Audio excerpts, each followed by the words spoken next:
मौसम अच्छा हो गया नहीं? हाँ मौसम तो बहुत अच्छा है, बादल भी बरसने लगे हैं हल्के हल्के। वैसे कितनी लड़कियां देख ली अभी तक आपने? अब तो याद भी नहीं है, पहले पहले सूट बूट पहन के जाया करता था, फिर पैंट शर्ट में आ गया, और अब तो जैसा हूँ वैसे चल देता हूँ। पता ही है रिजल्ट मुझे। मैं भी पहले तैयार हुआ करती थी, अब मैंने भी छोड़ दिया। बट अपने जमाने में तो आप बहुत खूबसूरत रही होंगी। वो 20 साल वाला जमाना अलग ही होता है, 30 के बाद तो झुर्रियां पड़ने लग जाती है ना। तो आज तक आपको कोई लड़का पसंद नहीं आया क्या? आए ना, 20 से 26 साल तक ना मेरे को बहुत घमंड था अपनी जवानी पे। तो जो लड़के मुझे पसंद करते थे उनको मैं रिजेक्ट कर देती थी। कभी किसी की शक्ल पसंद नहीं आती थी, कभी किसी की नौकरी। फिर धीरे धीरे उम्र मेरी बढ़ती गई, फिर लड़कों ने मुझे पसंद करना बंद कर दिया। बस ऐसे ही रह गया मेरा मामला। और आपका? मैं तो पहले से बहुत सिंपल रहा हूँ। मेरी किसी मटके से भी शादी करा देते तो मैं कर लेता। 12 साल का मेरा अफेयर था। 12 साल के बाद गर्लफ्रेंड छोड़ के चली गई। पहले मैंने घर वालों को बोला कि मैं मूव ऑन नहीं कर पाऊंगा, तो उन्होंने सच ही मान लिया और लड़की ढूंढनी छोड़ दी।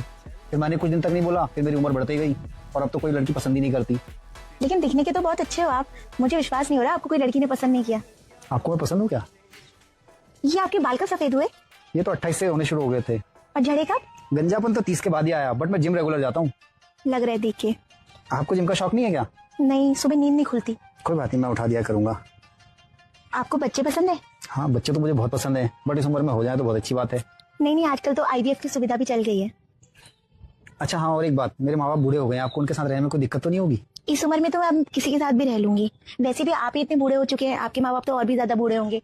तो शादी के बारे में आपका क्या ख्याल है? कहीं डेस्टिनेशन वेडिंग करेंगे या घर पे? देखिए, उम्र तो हो गई हमारी, तो प्री वेडिंग शूट तो नहीं करा पाएंगे। तो वो त्रिजुगी नारायण है ना पहाड़ में मंदिर, वहां कर लेते हैं। देखिए बात ऐसी है कि मुझे बचपन में दमा था, तो पहाड़ चढ़ने में ना मेरी सांस थोड़ी फूलती है। पहाड़ों में चढ़ने में तो मेरे भी घुटनों में दर्द होती है। तो कोई बात नहीं, प्लेन में ही कर लेंगे किसी मंदिर में जाके, और खर्चा भी बच जाएगा, बच्चों के काम आएगा।